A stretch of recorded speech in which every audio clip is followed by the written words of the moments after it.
आजकल के इस आधुनिक युग में जिंदगी बहुत ही ज्यादा व्यस्त हो चुकी है। इस व्यस्त जिंदगी में हमें तमाम प्रकार के काम करने होते हैं। बहुत से प्रकार के काम की जिम्मेदारी होती है, जिससे कारण बहुत से लोग स्ट्रेस, डिप्रेशन आदि का शिकार हो जाते हैं। इसका मुख्य कारण है हद से ज्यादा सोचना। हालांकि यह इंसान पर निर्भर करता है कि वह किस बात को कितना महत्व देता है। क्या आप भी हमेशा सोचते रहते हैं? सोते जागते उठते बैठते सोचते ही रहते हैं, कभी अपने बारे में, कभी अपने परिवार के बारे में, कभी रिश्तेदार के बारे में, तो कभी अपने पड़ोसियों के बारे में। कुछ ना कुछ सोचते ही रहते हैं, कभी पॉजिटिव तो कभी नेगेटिव। कभी सोचते सोचते अमीर बन जाते हैं तो कभी गरीब बनकर उदास हो जाते हैं। सोच को दो भागों में बांट सकते हैं, एक वह जो आपकी अपनी सोच है, दूसरा वास्तविक सोच या साइंटिफिक सोच। सभी लोग अपने अपने ढंग से सोचते हैं। एक गरीब सोचता है कि हम ज्यादा गरीब, बाकी लोग हमसे अमीर है। कुछ लोगों में छोटी छोटी बातों को लेकर बहुत ज्यादा सोचने की आदत होती है। यह वही लोग होते हैं जो राय का पहाड़ बना देते हैं, जिसके कारण उनकी सेहत को नुकसान पहुंचता है।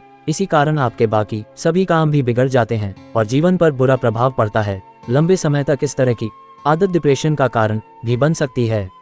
यदि किसी लड़का को किसी लड़की ने प्यार में धोखा दिया और वह लड़का सोच रहा है कि दुनिया में सभी लड़की बेवफा होती ही है, तो यह उसका अपना सोच है, न कि साइंटिफिक। यदि आपका पैसा शेयर मार्केट में डूब जाता है और आप सोच रहे हैं कि शेयर मार्केट में पैसा डूबता ही डूबता है, तो यह आपकी अपनी सोच है। अगर आपको किसी दुकानदार ने धोखा दिया और आप सोच रहे हैं कि सभी व्यापारी धोखा देते हैं और मुनाफा कमाते हैं, तो यह आपकी अपनी सोच हो सकती है। किसी कार्यालय में कुछ कर्मचारी सोचते हैं कि हम दूसरे कर्मचारी से ज्यादा मेहनती और ईमानदार है। केवल सोचते जाओ, लेकिन जब उस सोच को वास्तविक जीवन में उतारने के लिए मेहनत करना पड़ता है, तब पता चलता है सोचने और करने में क्या अंतर है।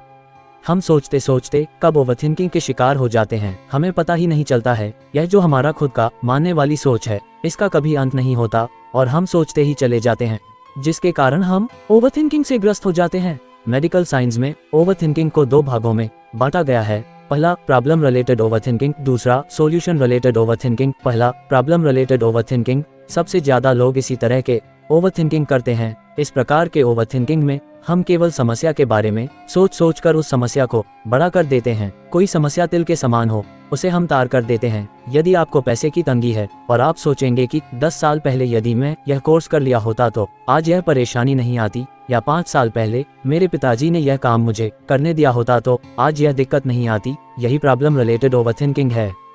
दूसरा सॉल्यूशन रिलेटेड ओवरथिंकिंग। इस प्रकार के ओवरथिंकिंग में हम समस्या पर नहीं बल्कि समाधान पर ध्यान लगाते हैं। हम सोचते हैं कि अभी जो वर्तमान में समस्या है उसका समाधान क्या हो सकता है।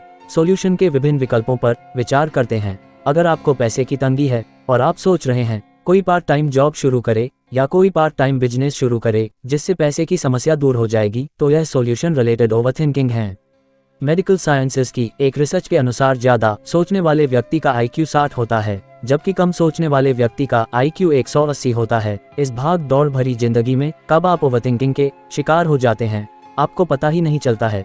प्रॉब्लम्स रिलेटेड ओवरथिंकिंग आपके दिमाग के रचनात्मक शक्तियों को कम करने लगता है और आपके दिमाग का न्यूरॉन कमजोर हो जाता है।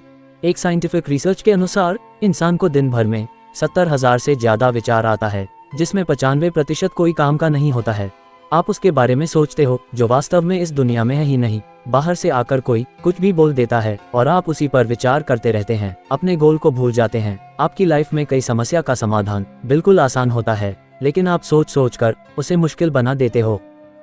अगर आपको भी ज्यादा सोचने की आदत है तो इन टिप्स को अपनाकर ओवरथिंकिंग से बाहर निकल सकते हैं। पहला, बीती बातों को याद करके दुखी न हो। दूसरा, अपने आप को रखें व्यस्त। तीसरा, आज को करें सेलिब्रेट। चौथा, नेगेटिव लोगों से दूरी बनाएं। पांचवा, मेडिटेशन करें। छठा, व्यायाम करें। सातवां, अच्छी किताबों का अध्ययन करें। आठवां, टाइम टेबल बनाएं। नवा, नए दोस्त बनाएं। 10वां, मोटिवेशनल वीडियो देखें। 11वां, सोशल मीडिया का कम यूज करें। 12वां, ज्यादा समय तक अकेले न रहें। दोस्तों, आप भी इन टिप्स का यूज करके ओवरथिंकिंग से बच सकते हैं और अपने जीवन में अथक मेहनत और प्रयास करके असीम ऊंचाइयों को प्राप्त कर सकते हैं। दोस्तों, क्या आप भी ज्यादा सोचते हैं? कमेंट करके जरूर बताएं एवं ऐसे ही ज्ञानवर्धक वीडियो देखने के लिए हमारे चैनल को सब्सक्राइब करें एवं बेल आइकन को ऑल करें। धन्यवाद।